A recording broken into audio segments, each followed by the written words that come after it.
All right, guys, so this is part 2 of the 8.2.1 lesson for Algebra 1. I apologize. I wanted to get a better equation to actually show you some things. Because the last one, although it was pretty good, and I feel like we had a good idea of where the x-intercept and the y-intercept is.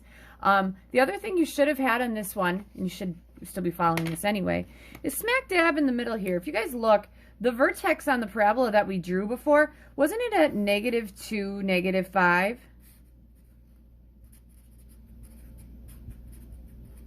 So in class, what I would do is I'd ask you, hey, how do you know that it's -2, -5? Well, what happens is that these guys repeat, right? Because on our parabola, which hopefully it's still here, is it?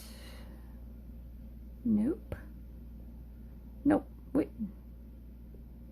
Ooh, nope. Lost it. But on our parabola, we had that line of symmetry, and it went straight down the middle. Okay, and lines of symmetry are going to make things symmetric on either side, right? All right, so we'll end up getting to that later. Oh, here it is now. Now it's starting to be technology. How great is that, right?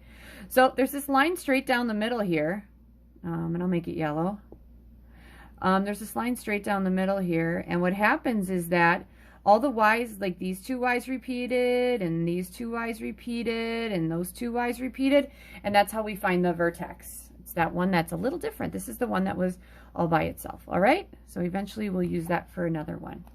All right, so getting back to probably a better one here. Okay, I know this is going to look super nasty, but we're going to graph y equals -x² plus 12x minus 27, all right? So the way that we are going to do that is we're going to do this through a table. Lost my pencil. But we're going to write that equation down. Okay, and I want your table to go from, we're going to go from +2 to, ooh, what do we got? Yeah, +2, we're going to go straight to 10, 2 to 10.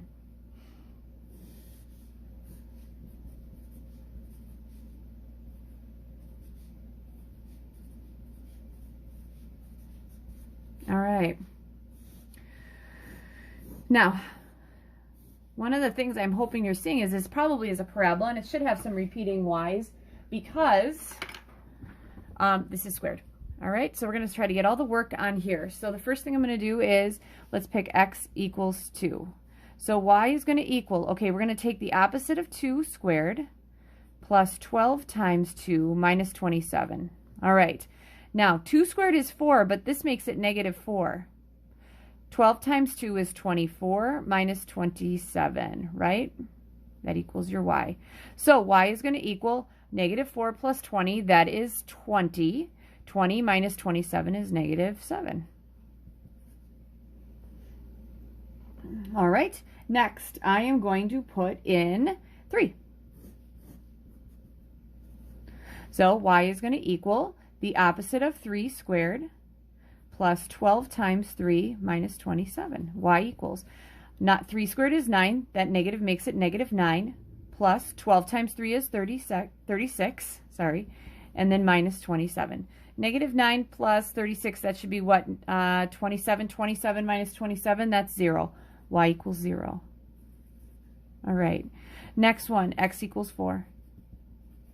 So y is going to equal the opposite of whatever 4 squared is, plus 12 times 4 minus 27. Y equals 4 squared is 16. This negative makes it -16. 12 times 4 is 48, and that's minus 27. All right, so even though I'm doing this on a Friday, and I'm usually pretty bright on Fridays, here it is, -16 plus 48 minus 27. That gives me what, 5? Feeling okay about 5? All right, x equals 5 now. Y is going to equal whatever the opposite of 5 squared is, plus 12 times 5 minus 27. Y equals 5 squared is 25. This makes it -25. 12 times 5 gives me 60, and that's minus 27. So if I have -25, add 60, subtract 27, I'm going to get 8. Makes sense because I am getting bigger, so I'm feeling okay about that. Next one, x equals 6. Okay, we're getting there. Okay, so if x equals 6, we're going to take y equals the opposite of whatever 6 squared is, plus 12 times 6 minus 27, right? Y equals 6 squared is 36. This would make it negative 36. 12 times 6 I know is 72, and that's minus 27. So I'll actually stick this right up here so you can see it. Negative 36 plus 72 minus 27 gives me, what, 9? So y equals 9. All right, next, 7. I'm going to shove 7 right here. So y is going to equal, I'll leave my calculator right here too. So y is going to equal whatever the opposite of 7 squared is, plus 12 times 7, minus 27. So I didn't get anything repeating yet, but I'm feeling like I'm going to soon, just because these are getting further apart and these are getting closer. Y equals 7 squared is 49. That negative makes it negative 49. Plus, I'm going to make sure 12 times 7 I think is 84, and I'm right. Plus 84 minus 27. Negative 49 plus 84 minus 27 gives me 8. Y equals 8. So I'm starting to get some repeaters, right, for that line of symmetry. So I would be willing to bet next to the 8 it's probably going to be 5 and then 0 and then negative 7. Okay, let's see here.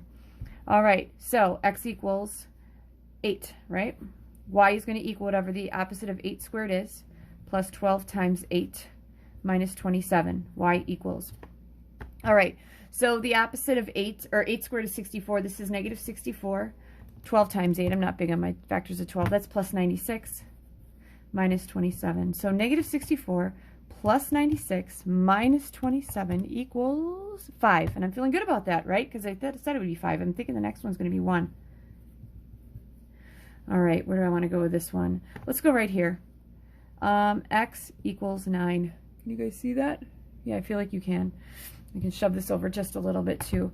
So if x equals 9, y is going to equal the opposite of whatever 9 squared is, plus 12 times 9 minus 27, right? 9 squared is 81. This is negative 81. 12 times 9, 108. So if I have negative 81 plus 108 minus 27, that should give me 0. And I'm feeling good about that. And I'm thinking the next one's probably negative 7. This one shouldn't be bad because it's 10. Y equals, so x is going to equal, x equals 10. So I apologize if I'm getting off of this. You guys should be able to figure this out though. So if x equals 10, we're going to have y equals, we add the opposite of 10 squared plus 12 times 10 minus 27. Y equals 10 squared is 100. This would make it negative 100 plus 120 minus 27. So negative 100 plus 120, what, that's 20. 20 minus 27 is negative 7. Here we go, negative 7. All right, so I'm feeling pretty good about that.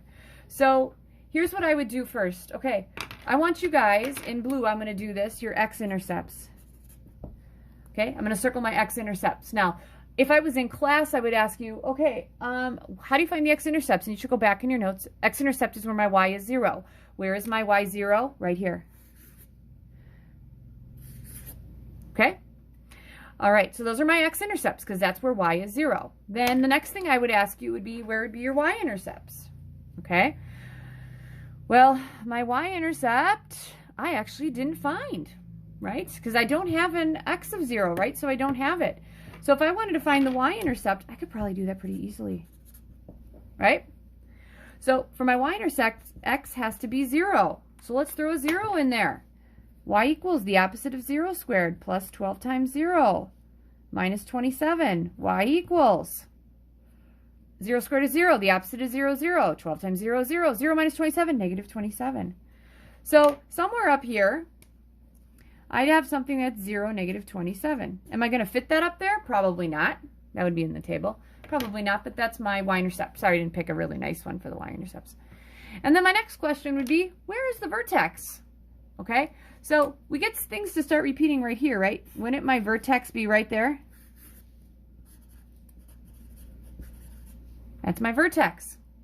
Okay, so my question would be to you, in order to see a parabola, do I have to have all these points? I mean, eventually, like for now, I kind of do because that's how I learned how to do it, but do I really need them?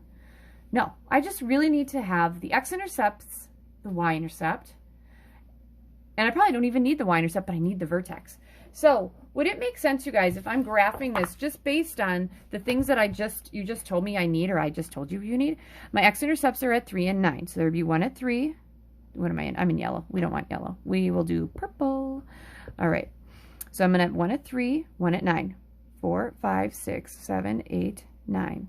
Right? 3, 4, 5, 6, 7, 8. Yep. And then my vertex was at 6, 9. 1, 2, and this is 3, 4, 5, 6. 6, and then 1, 2, 3, 4, 5, 6, 7, 8, 9. All right. And then I said my y-intercept was at negative 27. Well, that's down here. That totally makes sense. So wouldn't all those other points, like I had a 4, 5, 4, 5, wouldn't those all just kind of go in here? Okay, so I'm not going to do the best job here, but that would be one. That'd be a way that my parabola could look. Big thing here is that this cannot be a V. It should look like a U. Okay, so that's where all the points would be. So if I had to say, I don't want to list all the points, which ones do I need? I need to have the x-intercepts. I need the y-intercept. And even if, like in this one, I can't graph it, I know that it makes sense. And I also need the vertex. Those are probably the two biggest ones are these guys right there, right? After that, I should be pretty much good to go. So that's going to be probably our next feat is, okay, how do I just find the x-intercepts and the vertex? So I don't have to do all this stuff, but I'll tell you for now, you will have to do all that stuff. All right, we are going to look at the next one, okay? So the next one just asks you guys, this is question 856. Okay, so I have all of the figures down here. So they want you to write an explicit expression. Explicit, let's just write the formula. Just figure out what it is for this guy. Write it in finding x. Just find the rule. So that's all I want you guys to do. Find the rule. All right, so here's the thing I'd noticed. Do you guys see that and there's different ways to look at this, but I'm looking at it this way. And since I'm not with you, I'm going to see it my way, which sucks because I'd like to see it the way you guys see it sometimes. All right. Do you guys see that there's 2 added on here? So if I could come up with how long this guy is and how long that guy is for each one, I'm good, okay? Because I know, I like using color. I know that all of these have a +2, right? So that makes sense. All right. So then I need to have something that represents this side and then some, so that's that side, right? And then I need something that's going to represent this side. And I'm good to go. Right? So here's where the figure numbers come in. Do you guys notice that in figure 1, okay, because I'd have to actually have figure x, but in figure 1, here I'm going to have 2 of them on the side. This is a 2 by 3, and this is a 3 by 4. So this is, I'm going to write this in here. This is 2 by 3. This is 3 by 4. This is 4 by 5. Okay? So pretty much what I need to do is I need to figure out how long this side is in terms of my figure number, knowing that my figure number will have to be x. Okay? And this one, my x is 1. So would it make sense that 1, this 2, I'm sorry, is going to be 1 plus 1, and 3 is equal to 1 plus 2? Okay? I'll go to the next ones in just a second. Now, figure 1 is the first thing I'm putting here. Okay? Now, if it's x, this would be x plus 1 times x plus 2. All right, so that would be those dimensions. All right, in the next one, does it make sense that 3 equals, my figure number is 2, 2 plus 1, 4 equals, my figure number is 2, 2 plus 2, okay? So again, here we go again. Now my figure number isn't necessarily 2, let's make it x. It would be x, because that's my figure number, plus 1. And this one, figure number is 2x plus 2. Do you see how this guy here is the same as that? We're getting a formula, you guys. And those two are the same. All right. This is figure 3. I forgot to write that down. So 4 is, okay, I want to do it in terms of the figure number. So 4 is 3 plus, that's 1. 5 is my figure number 3 plus 2. Well, this is my figure number, and now I'm saying it's x. This is x plus 1 times x plus 2. It's just one way to look at it. So here we go. Does it make sense? The top of all those are an x plus 1. And the sides are all an x plus 2. That equals my figure. I don't even know what they want me to write it as, but I'll call this equal to y. I'll make it equal to y. All right. If all you had to do was to find that, Great, you just did. But let's go ahead and let's actually simplify this. I'm going to take this x through. X times x is an x squared. X times 2 is a 2x. Then the 1 through. 1 times x is a 1x. 1 times 2 is a 2. And then you got to bring this 2 over. Combining like terms, y equals x squared plus this is 3x plus 4. That is one way to look at it. So I actually have two equations. I have that one and that one. So then if I wanted to check this thing to make sure it makes sense. So if I'm checking x equals 2, wouldn't figure 2, this had how many of them? They had 1, 2, 3, 4, 5, 6, 7, 8, 9, 10, 11, 12, 13, 14. So it would have the 14 blocks in there, right? Okay, let's check it. Check x equals 2. Y equals whatever 2 squared is, plus 3 times 2 plus 4. 2 squared is 4, plus 3 times 2 is 6, plus 4. 10 plus 4 is 14. 14 blocks, that makes sense. You could try it with figure 2 as well, but I'm telling you right now, it will work. Just because I love math and you guys know that I do, let's go x equals 3. We should get what?